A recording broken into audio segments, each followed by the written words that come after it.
النهاردة هنعمل مع بعض صلصة الطماطم. هنعملها بكميات كبيرة علشان الفترة الجاية سعرها طبعا هيرتفع، فلازم يكون عندك مخزون كويس من صلصة الطماطم او معجون الطماطم علشان تخزنيها لرمضان. هنعملها بطريقة جميلة جدا من غير مواد حافظة او اي حاجة، هتقدري تحتفظي بيها في التلاجة، بره التلاجة او في الفريزر زي ما انتي حابة. عملناها كده، احتفظنا بيها بكذا شكل، يعني بكذا طريقة. عملناه في الكاس زي ما انت شايفة بالشكل ده. عملناها برضو مكعبات كده، ممكن تحطيها في العلبة، مش تاخد معاكي اي مكان في الفريزر. وكمان حطيناها في برطمانات عبارة عن معجون تقيل بالشكل ده، قوامه سميك، تحطيه في التلاجة تطلعي منه في اي وقت. صحية جدا، احسن من اللي بتشتريها من بره، علشان كمان صحة ولادنا. هنا بقى الصلصة بتتوقف على نوعية الطماطم اللي انت جايباها. لازم تكون مدورة وعريضة بالشكل اللي انت شايفاه قدامي ده، وتكون لونها غامق شوية. بجيب كمية الطماطم اللي انا عايزة اعملها. انا جايبة هنا حوالي 5 كيلو طماطم. طبعا بغسلها كويس جدا وبشيل منها اي شوائب، اي طينة، وممكن تنقعيها في مية بخل. اجيبها بالشكل ده، لازم تقسميها نصين علشان لو فيها من جوه اي حاجه، ديدان، صوص، اي حاجه، لازم تاخدي بالك منها. ما تعمليش الطماطميه وهي سليمه. قطعناها كده بالشكل ده، حطيناها في حله. حطيت معاها قرنين فلفل احمر واتنين حامي، اتنين اخضر، انا اسفه.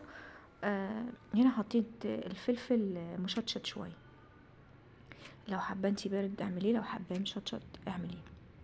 حطيت معلقتين ملح ومعلقتين من السكر ومعلقه من العسل الاسود.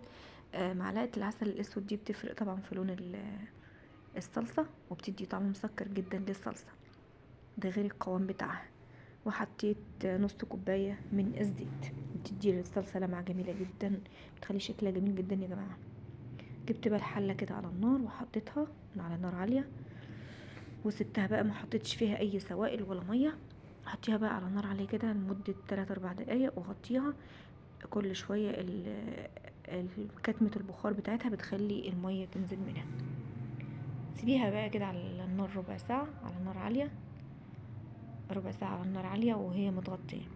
بعد الربع ساعة بقى هتلاقيها نزلت المية بتاعتها كلها واتهرت زي ما انت شايفاها بالشكل ده.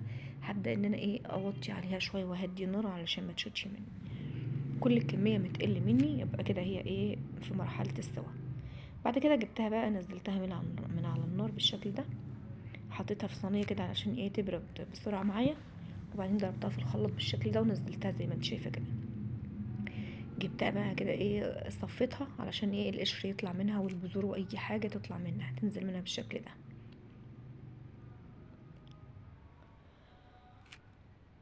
صفيتها كويس جدا، وبعدين نزلتها في الحله تاني، حطيت فيها معلقتين من البابريكا بيدوا لون تحفه جدا لصلصه الطماطم، خليها زي الجاهزه. قلبتها كويس، وبعدين خدتها على النار تاني. هنا بقى وطيت النار، هديت النار خالص علشان ما تشدش مني، وحطيتها على النار. تسيبيها بقى على نار هاديه كده. كل البخار ما يطلع منها وكل الكميه ما تقل، بتلاقي قوامها بيبقى سميك وتخينه جدا كده، يبقى كده هي بتستوي الاستوى الصح. سبتها انا كده سبتها انا كده حوالي ساعة على النار، لما كل الابخرة طلعت منها وبقت قوامها تقيل جدا. بعد كده سبتها تبرد جدا، وبعدين خدتها حطيتها في الاكياس بالشكل اللي انتوا شايفينه ده اهي. طلعت معايا الكمية دي، وفي كمية كمان حطيتها في برطمانات. ده الشكل النهائي كده بتاع الصلصة، وقطعت منها مكعبات حطيتها في علب.